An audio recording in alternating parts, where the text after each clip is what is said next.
আমার বাড়ির ফলটা খুব ভালো লাগে, তাই ইফতারের সময় দেখা যায় আর বাকি সময় দেখা যাবে না।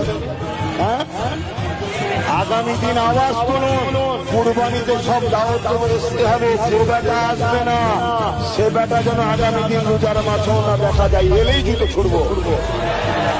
দরকার আছে না? তোমার পাগলামি ছুটিয়ে